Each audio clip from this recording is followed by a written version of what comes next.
Hey guys, what is going on? Myth Ninja here again, and I have another Yu-Gi-Oh card video here for you guys today.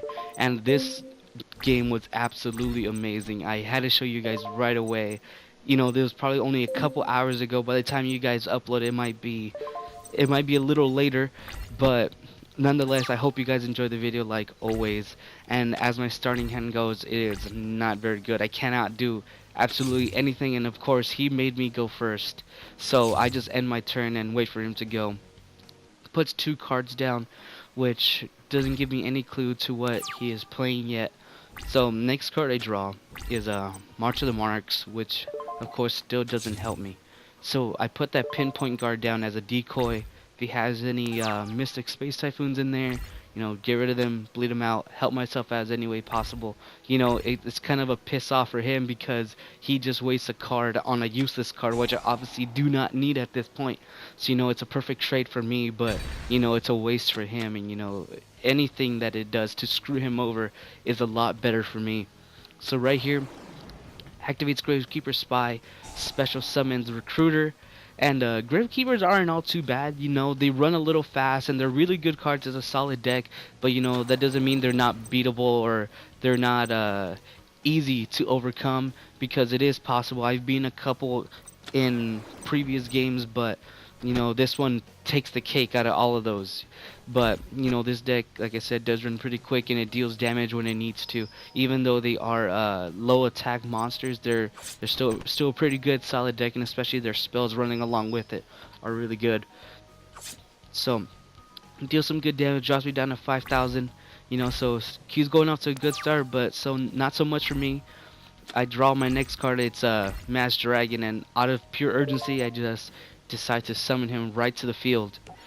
You know, in defense mode, and my initial thought here is I don't want to get rid of my Mirror Force, so what I do is I just start setting up cards. I put March of the Monarchs, the Monarch Storm 4th in the center, Mirror Force 2nd, and March of the Monarchs 3rd. So I know he's gonna go for that first column and not go for my Mirror Force right away. Activate Creature Swap to swap with any one of his monsters. I activated not remembering what it actually does, and it actually gives him the choice of which monster to give me. And what he decides to do is obviously give me his weakest monster in trade for my defense monster. He has no idea what it is, so you know, it helps me out. Obviously, once he gets the card, he's gonna see what it is. It's absolutely useless to him. So I tried to actually flip it in attack mode, but it wouldn't let me. So I decided to just end my turn and hope for the best. You know, and my Monarch Storm 4th actually tried to activate here because I forgot to hold the circle button. And I'm like, damn it, dude, like he's gonna find out that I have something here. And I just completely discluded and try to get that thing off the screen as quickly as possible. So what he does here, he actually tribute summons that Mass Dragon for a Gravekeeper Shaman, which will negate any monster effects that activate when they go into the graveyard. So, you know, my Nimble and my Mass Dragon's effect no longer work at this point. So, you know, he ends his turn. I draw the first Monarch, which doesn't help me, but you know, it's just to kind of throw him off. I set it down again, and I keep myself in defense mode. I thought about putting this thing in attack mode, but I'm thinking, no, these things are way too strong. I'm not gonna do it. So I decided to leave him in defense mode, end my turn, and he goes again. And right here, as you guys can see, I'm completely holding the circle button. I want nothing to activate, and in my surprise, he actually puts Shaman in defense mode. He discards this card to add a Necro Valley from his deck to his hand, and he activates it, and it boosts up his monster's attack. Boosts up his monster's attack, which I'm just thinking, oh great, I didn't want him to summon this thing, but you know, it happens, and there's no way around it. It already happened. He summons Gravekeeper's Descent, and he gets rid of his Gravekeeper Spy, and he did exactly what I knew he was going to do. He attacked my center column and got rid of my Monarch Storm 4th, which is not needed right now, obviously, because I have no marks in my hand. So, you know, that was perfect for me. It buys me more time, but he decides not to attack, I think, and he just ends his turn right here. I believe he does. Or does he? Yeah, that's right. He tried to attack me, but since I also have a Gravekeeper, his defense went up to 2,000 maintenance, so he won't be able to attack me. But nonetheless, I drew Berserk Gorilla, and again, in pure urgency, I summon him to try to get rid of that monster. And there goes my first Monarch trying to activate. But I try to attack because I'm forced to attack with Berserk Gorilla. So upon me trying to attack him, he actually activates Wabaku, which is not cool. And so I forgot what Wabaku does. I just know it prevents any damage. So I try to attack his monster, and it didn't destroy it. And I'm like, oh, that's right. So I forgot. Whatever. I end my turn. I was thinking about activating first Monarch, but it wouldn't really help me. So I just end my turn, and I let him go on with his turn. And right here, what he does, he actually decides to activate Descent's ability again after he activates Solidarity, which boosts up his monster's attack again. And he activates that Descent, and he gets rid of the other Descent to attack my Mirror Force. I'm a little bummed out because I was hoping to destroy all of his monsters on this turn and just leave him with that shaman.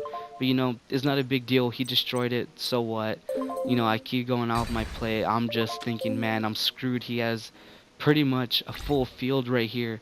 So what he does is he attacks my Berserk Gorilla, deals another 800 damage, and I'm thinking, oh man, this game's gonna be close, if anything. And I'm just kind of sweating bullets here and thinking, oh man, what am I gonna do?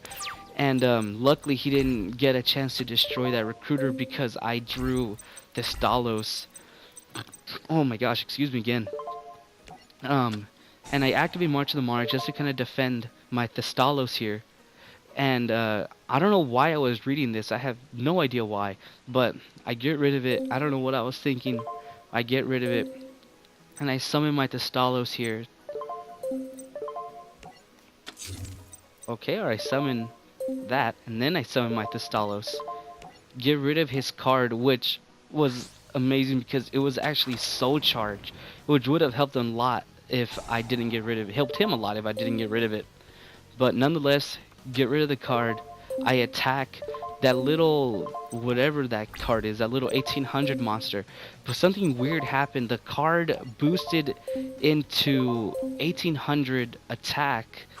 But I think because of my March of the Monarchs, it got negated in a way. But right here, I actually activate the first Monarch to give myself a little bit of extra defense. And I end my turn and leave it at that.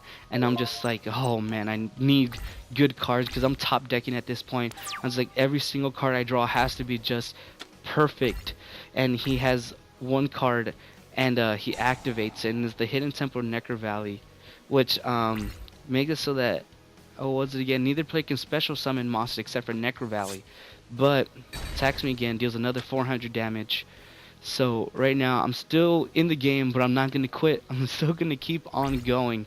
He ends his turn, and I draw a manga, but obviously my manga's effects don't work because of that shaman on the field. But just to defend myself again, I put it down, end my turn, and I just let him keep going on with this turn. And oh man, you guys, I was pretty much thinking I'm done. There's no way I'm gonna come back for this. The game is gonna end right here. He tribute summons that Descent into a Gravekeeper's Visionary, which he destroys my my little trap card there. And I saw the attack on this thing. I'm like, oh, that is just not cool. And I'm just like, oh man, how am I gonna come back for this? But then I drew Tenacity, and I decided to put it down, and not thinking about it, I was like, oh crap. And right here I'm just like, oh shoot, I shouldn't have done that. He might draw something that might destroy my card. But I'm like, just screw it, let's keep going on with it, and let's hope he doesn't have anything. But that card he just drew, you guys, keep your eye on that card, because it is going to be extremely funny after this turn he attacks me, what happens. Because you guys are gonna really like this. So he negates my Mamanga's effect because of Shaman, ends his turn, my turn, and I draw Chaos, and I am just completely excited about this. So I activate Tenacity, and I reveal to him exactly what I have in my hand, and I go for Monarch Stormforce. I was actually thinking about going for Monarch's Escalation so that we could summon through during his turn, but I was thinking, no, this will help me out better, because I would be able to get rid of both of his monsters due to the effect of both my Monarch Stormforth and Chaos's effect. So activate Stormforth, and I'm kind of deciding which one to get rid of, which one would be a better choice. But after a couple seconds, I was like, wait, it doesn't matter. Both of these cards are getting out of the field anyways. So get rid of the Shaman, and I use Chaos's effect to banish this Visionary, and it just feels so sweet getting rid of this dark monster, because not only do I destroy this thing, I get rid of that temple and deal an additional 1000 damage on top of this 2400 attack damage that I'm dealing onto him. So that comeback was just absolutely amazing. Chaos coming in for the clutch and pretty much winning me the game. So like I said, guys, keep an eye on that one card on the right. This was his last ditch effort to try to beat me in this next turn. So he activates Supply Squad, so I'm thinking he's gonna summon a monster, but he didn't. So I was like, okay, well then I'll just put this pinpoint guard down, so if he does get rid of my monster somehow with the monster, I'm just gonna, you know, summon another monster from my graveyard and defend myself. So I do another 2400 damage, getting him down all the way to 1600. He draws another card, and this is his last ditch effort, which I didn't think he'd have in his deck, but obviously he did. He activates Dark Hole, but because of my March of the Monarchs, it negates it and he surrenders. It was so amazing beating him in this way, coming back from pretty much a loss. But again, you guys, thank you guys for watching. I hope you guys all enjoyed. Don't forget to like, subscribe, and share the video if you did, and I'll see you guys in the next one.